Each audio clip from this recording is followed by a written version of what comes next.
if this statement back here doesn't say it all, Cohen's consciousness of wrongdoing is fleeting. His remorse is minimal. His instinct is to blame others is strong. There's only one wrong with that statement. His remorse is non-existent. He just debated a member of Congress saying, I really didn't do anything wrong with the false bank things that I'm guilty of and going to prison for. Mr. Jordan, that's not what I said, and you know that's not what I said. I pled guilty, and I take responsibility for my actions.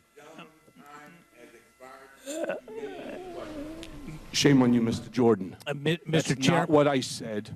Mr. Chairman. That's not what I said. What I said is I took responsibility, and I take responsibility. What I was doing is explaining to the gentleman that his facts are inaccurate.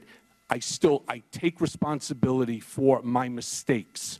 All right? I am remorseful, and I am going to prison. I will be away from my wife and family for years. So before you turn around and you cast more dispersion, please understand, there are people watching you today that know me a whole lot, but I made mistakes. I own them, and I didn't fight with the Southern District of New York. I didn't put the system through an entire scenario. But what I did do is I pled guilty, and I am going to be, again, going to prison. That was Michael Cohen putting Jim Jordan in his place for using his pulpit to mischaracterize Cohen's position. Now, to be clear, Michael Cohen, by virtue of lying for Trump, lying to Congress, and facilitating illegal payments, has done this country a massive disservice in the name of loyalty to his boss, which, by the way, is something that Trump rewards, so it's not coming out of left field. But Cohen has no reason to lie here. He's already going to prison, but more importantly, he mentions in this hearing that he's still in the process of working with federal investigators in matters involving the president. In other words, his testimony today might afford him leniency,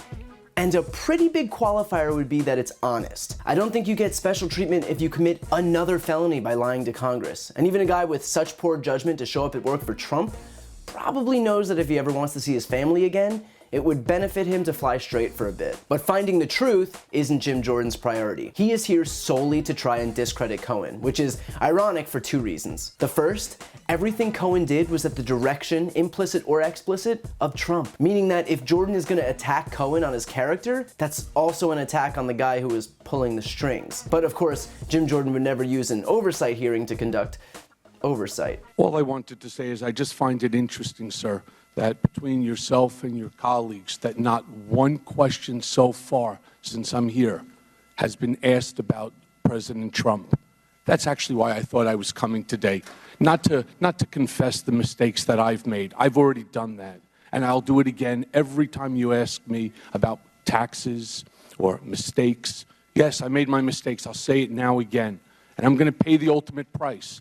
But I'm not here today, and the American people don't care about my taxes. They want to know what it is that I know about Mr. Trump, and not one question so far has been asked about Mr. Trump. And the second reason that Jordan's position here is ironic is that he is so obviously desperately defending Trump by attacking a guy who desperately defended Trump. Cohen is a living testament to what goes wrong when you put yourself on the line for the president. And the fact that Jordan can't see this says a lot about his judgment. It's like he's scolding Cohen about the dangers of drug use while hitting a crack pipe. And Cohen, to his credit, does issue this warning. Putting up silly things like this, oh, that's silly, really unbecoming of Congress.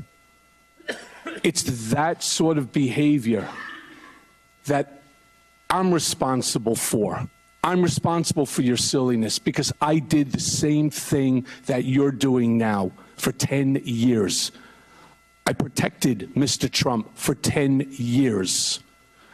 And the fact that you pull up a news article that has no value to it, and you want to use that as the premise for discrediting me, that I'm not the person that people called at 3 o'clock in the morning, would make you inaccurate. In actuality, would make you a liar, which puts you into the same position that I am in. And I can only warn people, the more people that follow Mr. Trump, as I did blindly, are going to suffer the same consequences that I'm suffering.